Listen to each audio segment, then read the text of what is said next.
CM Revanth Delhi పర్యటనపై నాయకుల మధ్య మాటల యుద్ధం నడుస్తోంది. ఎస్ఎల్బీసీకి ప్రమాద ఘటనా స్థలానికి వెళ్లకుండా ఢిల్లీ వెళ్లడం ఏంటని బీఆర్ఎస్ విమర్శించింది. ఇదే అంశంపై మరింత సమాచారం మా ప్రతినిధి సిద్ధార్థ్ అందిస్తారు. సిద్ధార్థ్.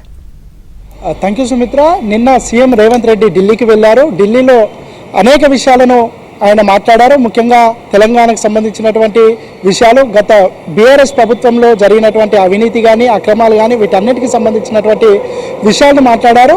వీటిపై అంటే సీఎం రేవంత్ రెడ్డిపై మాట్లాడినటువంటి దానిపై బీఆర్ఎస్ నేతలు విమర్శలు చేస్తున్నారు. ముఖ్యంగా ఇటీవల ఒక 2-3 మర్డర్స్ జరిగినాయి. దానికి సంబంధించినటువంటి విషయాన్ని కూడా రేవంత్ రెడ్డి మాట్లాడారు. ఈ వరుసగా జరుగుతున్నటువంటి మర్డర్లు ఒక కాన్స్పిరసీ జరిగిందనే విషయాన్ని కూడా ఆయన స్పష్టం చేశారు. దీనిపై బీఆర్ఎస్ పార్టీకి సంబంధించినటువంటి నాయకులు రియాక్ట్ అవుతున్నారు. ముఖ్యంగా ఆ పార్టీ కీలక నేత కవిత ఆంధ్రజ్యోతిలో వచ్చినటువంటి కథనాన్ని పట్టుకొని ఇంత దుర్మార్గమైన వార్తను ఏ విధంగా రాస్తారో అని ఆంధ్రజ్యోతిలో వచ్చినటువంటి వార్త పైన, ఆంధ్రజ్యోతి పేపర్ పైన, ఆంధ్రజ్యోతి సంస్థ పైన కూడా ఆమె విరుచుకుపడ్డటువంటి సిచ్యువేషన్ ఉంది. ముఖ్యంగా తెలంగాణ ప్రజలకు రక్షణ కవచంగా ఉన్నటువంటి బీఆర్ఎస్ పైన ఆంధ్రజ్యోతి తప్పుడు వార్తలు రాస్తూ ఉంది. దాంతోపాటు సీఎం చీట్చాట్గా చెప్పినటువంటి విషయాల్ని ఒక బ్యానర్ ఐటమ్గా రాయాల్సినటువంటి అవసరం ఏముందని ఆమె ఈ పత్రికకు సంబంధించినటువంటి ఎడిటర్ లాగా ఫీల్ అయ్యి అసలు పత్రికలో ఏం రాయాలి ఏం రాయకూడదని డిసైడ్ చేసే అథారిటీ పర్సన్ ఆమె అయినట్టు మాట్లాడినటువంటి సిచ్యువేషన్ ఉంది. అయితే కాంగ్రెస్ పార్టీకి సంబంధించినటువంటి కొంతమంది నాయకులు కవిత ఇటు మీడియాపై చేస్తున్నటువంటి దుష్ప్రచారాన్ని, మీడియాను తన కంట్రోల్లోనే మీడియా ఉండాలి, తను ఏది చెప్తే అదే రాయాలి, వాళ్ళకు ఫేవర్గా రాయాలన్న కోణంలో మాట్లాడుతున్నటువంటి కవిత వ్యాఖ్యల్ని కాంగ్రెస్ పార్టీకి సంబంధించినటువంటి కొంతమంది కీలక నాయకులు ఉన్నారు. వాళ్ళతోనే మాట్లాడదాం అసలు కవితకు సంబంధించినటువంటి విషయాలపై వాళ్ళు ఏమనుకుంటున్నారు, వాళ్ళ పార్టీ స్టాండ్ ఏంది అని. సార్, కవిత ఆంధ్రజ్యోతిలో వచ్చినటువంటి ఒక కథనాన్ని మీడియాకు చూపిస్తూ సీఎం రేవంత్ రెడ్డి చీట్చాట్గా చెప్పినటువంటి విషయాన్ని హెడ్లైన్గా ఎట్లా రాస్తారు, దీన్ని తెలంగాణ ప్రజలకు రక్షణ కవచంగా ఉన్నటువంటి బీఆర్ఎస్పై కావాలని ఆంధ్రజ్యోతి తప్పుడు ప్రచారాలు చేస్తుంది అని ఆమె విరుచుకుపడ్డారు. కాంగ్రెస్ పార్టీ దీన్ని ఎట్లా చూస్తుంది?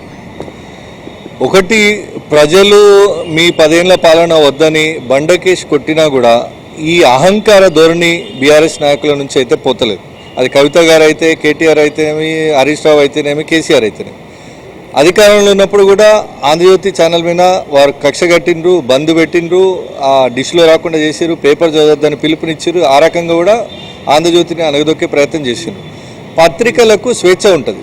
ఆ కామన్ సెన్స్ లేకుండా ఎమ్మెల్సీలుగా పనిచేస్తున్న వాళ్ళు, ముఖ్యమంత్రి కుటుంబ సభ్యులని చెప్పుకునే వాళ్ళు ఎలా ప్రవర్తిస్తున్నారో మాకైతే నిజంగా అర్థమైతే లేదు.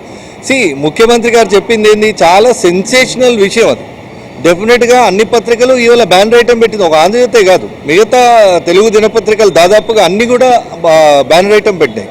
ఏమంటారు ముఖ్యమంత్రి గారు, ఏమంటారంటే ఈ మరణాలన్నీ కూడా వరుసగా జరుగుతున్నాయి, ఇది యాదృచ్ఛికం ఎట్టి పరిస్థితిలో కాదు, ఖచ్చితంగా దీనిలో ఒక కుట్ర కోణం ఉంది, కంప్లైంట్ వస్తే మాత్రం లోతైన విచారణ జరిపించడానికి ఈ ప్రభుత్వం సిద్ధంగా ఉందని చెప్పారు. ఎవరు చనిపోయిన వాళ్ళు ఎవరు? కాళేశ్వరంలో జరిగిన అవినీతి మీద కేసీఆర్, హరీష్ రావుల మీద కేసేసిన రాజలింగమూర్తి చనిపోయిండు, మర్డర్ కాబడ్డాడు, పట్టపగలు నడి రోడ్డు మీద నరికి చంపిండు. తర్వాత ఇంకొకరు అడ్వకేట్ సంజీవ్ రెడ్డి, ఆ కేసు వాయిస్తున్న అడ్వకేట్ సడన్గా చనిపోయిండు. ఆ తర్వాత డ్రగ్స్ కేసులో A3 నిందితుడిగా ఉండి కేటీఆర్కు సన్నిహితుడిగా పేరున్నటువంటి కేదార్ అనేటువంటి వ్యక్తి దుబాయ్లో చనిపోయింది. ఇవన్నీ కూడా కేసీఆర్, హరీష్ రావు, కేటీఆర్ ఈ ముగ్గురితో సంబంధం ఉన్న కేసులతోనో ప్రత్యక్షంగా సంబంధం ఉన్న వ్యక్తులు సడన్గా ఒక నెలల గ్యాప్లోనే అందరూ చనిపోవడం అనేదాన్ని ఖచ్చితంగా కుట్ర కోణంలో చూడాల్సిన అవసరం ఉంది. తెలంగాణ సమాజానికి వీరి హత్యా రాజకీయాల గురించి చెప్పాల్సిన అవసరం ఉంది. ముఖ్యమంత్రి గారు చెప్పిన వెంటనే ఆంధ్రజ్యోతి బ్యాన్ ఐటమ్ పెట్టిందని ఆంధ్రజ్యోతి మీద అక్కసు వెళ్ళగక్కే కంటే ఇంటికి పోయి కేసీఆర్ని అడగాలి, మరి దీంతో మనకేమైనా సంబంధం ఉందా.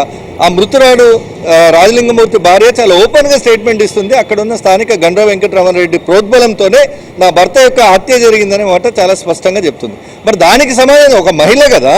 కవిత గారు ఏమన్నంటే మహిళల హక్కులు లేదంటే మహిళల అంశాల మీద స్పందిస్తూ ఉంటారు. ఒక మహిళగా ఒక భర్త కోల్పోయిన మహిళ ఇచ్చిన స్టేట్మెంట్కు విలువనియదా కవిత గారు? ఆ మాటలే ముఖ్యమంత్రి గారు ఉటంకిస్తే ముఖ్యమంత్రి గారి మీద అక్కసు వెళ్ళగక్కుతూ మొన్ననే ఢిల్లీలో లిక్కర్ కేసు అయిపోయింది, తిహార్లో 156 రోజులు ఉండొచ్చింది, మళ్ళీ కొత్తగా కేరళలో లిక్కర్ కేసు కొత్తది ఓపెన్ అవుతుందట. సో ఈ ఫ్రస్ట్రేషన్లోన లేదా కేసీఆర్ మిగతా తర్వాత తరం ఉన్న కేటీఆర్ హరీష్ రావుల మీద పైచేయి సాధించే ఆ స్ట్రెస్లోన కాంగ్రెస్ మీద ఆంధ్రజ్యోతి మీద ఇష్టం ఉన్నట్టు మాట్లాడే ప్రయత్నం జరిగింది. కేవలం ఆంధ్రజ్యోతి మీదనే కాదు, వాళ్ళు గతంలో అధికారంలో ఉన్నప్పుడు పేపర్లలో ఎట్లా రావాలి, పేపర్లలో వాళ్ళకు నచ్చినట్టే రావాలి వార్తలు, వాళ్ళకు వ్యతిరేకంగా ఏది రావద్దని ఆశించారు. ప్రతిపక్షంలో కూడా అదే మెకానిజంని అదే యాటిట్యూడ్ని కంటిన్యూ చేస్తున్నారు. అసలు మొత్తం అంటే బీఆర్ఎస్ చెప్పినట్టే ఈ తెలంగాణలో ఉన్నటువంటి మీడియా మొత్తం వివరించాలన్న వాళ్ళ ఉద్దేశం ఏంటి? బీఆర్ఎస్ ఒక రాచరిక పోకడలు, ఒక దొరస్వామ్యము, ఒక నియంకురుషత్వము అనడానికి ఇంతకన్నా ఉదాహరణలు ఏం కావాలి చెప్పండి. వాళ్ళు అధికారంలో ఉన్నప్పుడు ఏ ఒక్కరు కూడా సెంట్రల్ నుంచి వచ్చిన గెస్ట్లను కూడా వాళ్ళు మాట్లాడకపోని వాళ్ళు కేసీఆర్ను ఆహో ఓహో అని పొగిడిపోయారని ప్రెస్ రిలీజ్లు ఇచ్చి తాటికాయంతర అక్షరాలతో రావాలని వాళ్ళకు ఫోన్లు చేసి మాట్లాడించి మీడియా మేనేజ్మెంట్లో రాయించుకున్న రోజులు కవిత గారు మర్చిపోయిండ్రేమో కానీ డెఫినెట్గా మిమ్మల్ని ప్రేజ్ చేయడానికే మీడియా ఉంది అనే భ్రమల నుంచి కవిత గారు కానీ బీఆర్ఎస్ పార్టీ నాయకత్వం కానీ బయటికి రావాలి. మీడియా అంటే ప్రశ్నిస్తుంది, మా మీద రాస్తలేరా, 100 అంశాలు తెల్లాలేస్తే మా మీద రాస్తున్నా, అప్పుడు నిజంగానే మంచిగా రాసిందని ఏ పత్రికనన్నా ఉటంకిస్తూ ఎక్సెప్ట్ గుమస్తా తెలంగాణ అంటే మా మీద విషయంగా పర్సనల్గా మీడియా పైన రాజకీయ నాయకుల ఇన్ ద సెన్స్ మా ప్రభుత్వం మీద మా పార్టీ మీద కూడా, మా పార్టీ బలహీనంగా ఉన్నప్పుడు ప్రతిపక్షంలో ఉన్నప్పుడు మొదటి పేజీలో ఒక చిన్న కాలం వార్త రావడానికి కూడా వాళ్ళు ఓర్చుకోకపోతుండ్రి. ఏదైనా పెద్ద కార్యక్రమం చేస్తే మొదటి పేజీలో 4 అక్షరాలు రాస్తే ఇదేంది అని సీఎంఓ నుంచి ఫోన్లు పోయిన సందర్భాలు గుర్తులేవా? అంటే మీడియాను చెప్పు చేతుల్లో పెట్టుకొని ఇక్కడ తెలంగాణ ప్రజల్ని మోసం చేయాలనే ఆలోచన వాళ్ళ మాటల్లో చాలా స్పష్టంగా కనబడుతుంది. తెలంగాణ ప్రజలు అంత అమాయకులు కాదు, ఇది చైతన్యవంతమైన గడ్డ. ఏ ఉద్యమాలతోని తెలంగాణ సాధించుకున్నామో ఆ ఉద్యమం అంత స్ఫూర్తితోనే మీ ప్రభుత్వాన్ని ఇంటికి పంపించి కాంగ్రెస్ ప్రజాప్రభుత్వాన్ని కొలువు తీర్చిరు ఈ తెలంగాణ ప్రజలు. ఇంకా మీ మాయమాటలకు మోసపోతారని వాళ్ళు అనుకుంటే అది వాళ్ళ పగటికల కింద చూడాలి.